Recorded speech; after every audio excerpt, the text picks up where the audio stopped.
Hi friends, ಎಲ್ಲರಿಗೂ ನಮಸ್ಕಾರ. Welcome back to my channel. ನಾನಿವತ್ತು ಬೆಳಗಿನ ತಿಂಡಿಗೆ ಮೊಳಕೆ ಕಾಳು ಸಾರನ್ನ ಮಾಡ್ತಾಯಿದ್ದೀನಿ. ಸೊ ಕಾಂಬಿನೇಷನ್ ದೋಸೆ ಜೊತೆ ಮಾಡ್ತಾಯಿದ್ದೆ. ಅದೇ ರೆಸಿಪಿನ ನಿಮ್ಮ ಜೊತೆ ಶೇರ್ ಮಾಡ್ಕೊತಾ ಇದ್ದೀನಿ. ಎಲ್ಲೂ ಸ್ಕಿಪ್ ಮಾಡ್ದಿರ ನೋಡಿ. ಹಾಗೆ ನನ್ನ ಚಾನಲ್ನ ಸಬ್ಸ್ಕ್ರೈಬ್ ಮಾಡೋದನ್ನು ಮರಿಬೇಡಿ ಫ್ರೆಂಡ್ಸ್. ಬನ್ನಿ ನೋಡ್ಕೊಂಬರೋಣ ಯಾವ ಥರ ಮಾಡೋದು ಅಂತ. ಮೊದಲಿಗೆ ನಾನು 200 ಗ್ರಾಮಷ್ಟು ಮೊಳಕೆ ಕಾಳನ್ನ ತೊಗೊಂಡಿದ್ದೀನಿ, ಹುರುಳಿ ಕಾಳು. ಇದನ್ನು ಒಂದು 8 ಅವರ್ ನೆನೆಸಾಕಿದ್ದೆ. ನೆನೆಸ್ಬಿಟ್ಟು 2 ದಿನ ಮೊಳಕೆ ಕಾಳು ಕಟ್ಟಿಕ್ಕಿದ್ದೀನಿ. ಸೊ ನೋಡಿ, ಈ ಥರ ಚೆನ್ನಾಗಿ ಬಂದಿದೆ ಇದು ಮೊಳಕೆ ಕಾಳು. ಒಂದು 200 ಗ್ರಾಮಷ್ಟು ತೊಗೊಂಡಿದ್ದೀನಿ. 2 ಈರುಳ್ಳಿನ ಈ ಥರ ಸ್ಲೈಸಾಗಿ ಹಚ್ಕೊಂಡಿದ್ದೀನಿ. ಒಂದು 8 ಒಣಗಿರೋ ಮೆಣಸಿನ್ಕಾಯಿನ ತೊಗೊಂಡಿದ್ದೀನಿ. ಒಂದು ಬೆಳ್ಳುಳ್ಳಿ ಫುಲ್ ಹೋಲು ಈ ಥರ ಬಿಡಿಸಿಟ್ಕೊಂಡಿದ್ದೀನಿ. ಒಂದು 1/4 ಇಂಚು ಶುಂಠಿ ತೊಗೊಂಡಿದ್ದೀನಿ. ನೆಕ್ಸ್ಟು ಚಕ್ಕೆ ಒಂದು 6 ಪೀಸ್ ತೊಗೊಂಡಿದ್ದೀನಿ. ಲವಂಗ ಒಂದು 6 ಪೀಸು, ಸೋಂಪು ಒಂದು 1/2 ಟೇಬಲ್ ಸ್ಪೂನು, ಗಸಗಸೆ ಒಂದು 1/2 ಟೇಬಲ್ ಸ್ಪೂನು. ನೆಕ್ಸ್ಟು ಒಂದು 1/4 ಟೇಬಲ್ ಸ್ಪೂನ್ ಅರಿಶಿನ, ಒಂದು 3 ಟೇಬಲ್ ಸ್ಪೂನು ಧನಿಯಾ ಪುಡಿ, ಒಂದು 1.5 ಟೇಬಲ್ ಸ್ಪೂನು ಖಾರದ ಪುಡಿ ತೊಗೊಂಡಿದ್ದೀನಿ. ಸೊ ನೆಕ್ಸ್ಟು ಆಲೂಗಡ್ಡೆ ಒಂದು 3 ತೊಗೊಂಡು ಈ ಥರ ಹಚ್ಕೊಂಡಿದ್ದೀನಿ.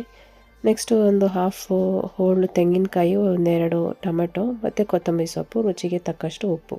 ನೆಕ್ಸ್ಟು ಸ್ಟವ್ ಮೇಲೆ ಬಾಣಲಿ ಇಟ್ಟು, ಬಾಣಲಿಗೆ 1-2 ಟೇಬಲ್ ಸ್ಪೂನ್ ಎಣ್ಣೆ ಹಾಕ್ಕೊಂಡು ಅದಕ್ಕೆ ಈರುಳ್ಳಿ, ಒಣಗಿರೋ ಮೆಣಸಿನ್ಕಾಯಿ ಮತ್ತು ಬೆಳ್ಳುಳ್ಳಿ, ಶುಂಠಿ ಇದಿಷ್ಟು ಚೆನ್ನಾಗಿ ಆಯಿಲಲ್ಲಿ ಫ್ರೈ ಮಾಡ್ಕೋಬೇಕು.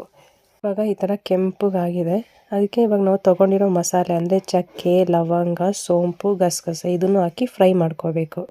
ನೋಡಿ, ಈ ಥರ ಚೆನ್ನಾಗಿ ಫ್ರೈ ಮಾಡಿಕೊಂಡು, ಸೊ ಅದು ಫ್ರೈ ಆದಮೇಲೆ ನಾವಿನ್ನು ಫ್ಲೇಮ್ ಆಫ್ ಮಾಡ್ತೀನಿ. ಆ ಟೈಮಲ್ಲಿ ಫ್ಲೇಮನ್ನು ಆಫ್ ಮಾಡಿಬಿಟ್ಟು, ಆವಾಗಲೇ ನಾನು ತೋರಿಸಿದ್ದೆ 3 ಟೇಬಲ್ ಸ್ಪೂನ್ ಧನಿಯಾ ಪುಡಿ ತೊಗೊಂಡಿದ್ದೀನಿ ಅಂತ. ಸೊ ಅದನ್ನೇ ಇಲ್ಲ ಹಾಕ್ಬಿಟ್ಟು ಆ ಬಿಸಿಯಲ್ಲಿ ಸ್ವಲ್ಪ ಹಾಗೆ ಬಿಟ್ಬಿಡಬೇಕು ಅದನ್ನು.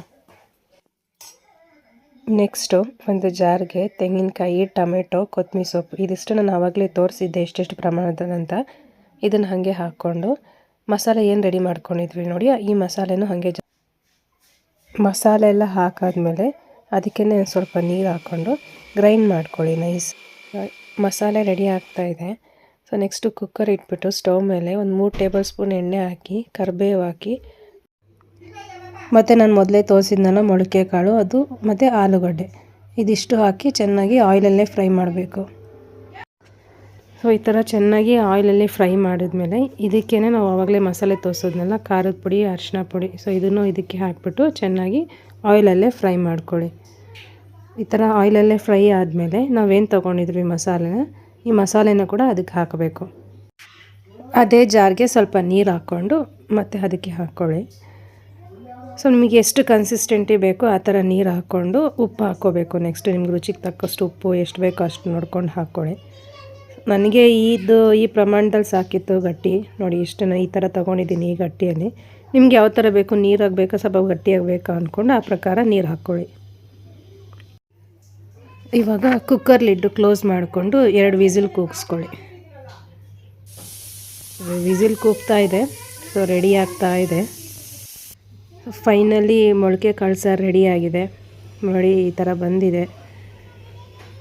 ಸೊ ನೋಡೋಕ್ಕೆ ಎಷ್ಟು ಚೆನ್ನಾಗಿದೆಯೋ, ತಿನ್ನೋಕ್ಕೆ ಕೂಡ ಅದೇ ಥರ ಟೇಸ್ಟಿಯಾಗಿರುತ್ತೆ.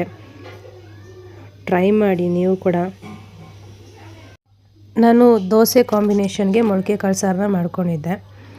ನಾರ್ಮಲಿ ನಾವು ದೋಸೆಗೆ ಪಲ್ಯ, ಚಟ್ನಿ ಮಾಡ್ತೀವಿ, ಬಟ್ ಇದೊಂಥರ ಡಿಫ್ರೆಂಟಾಗಿರುತ್ತೆ. ಅದು ಈ ಚಳಿಗಾಲದಲ್ಲಿ ಮೊಳಕೆ ಕಾಳು ಸಾರು ಜೊತೆ ದೋಸೆ ಟೇಸ್ಟಿಯಾಗಿರುತ್ತೆ, ಚೆನ್ನಾಗಿರುತ್ತೆ. ಈ ಟೇಸ್ಟ್ ಜೊತೆ ನೀವು ಒಂದ್ಸತಿ ಟ್ರೈ ಮಾಡಿ. ಸೊ ಹೇಗಿತ್ತು ಅಂತ ನನಗೆ ಹೇಳಿ friends. Thank you for watching.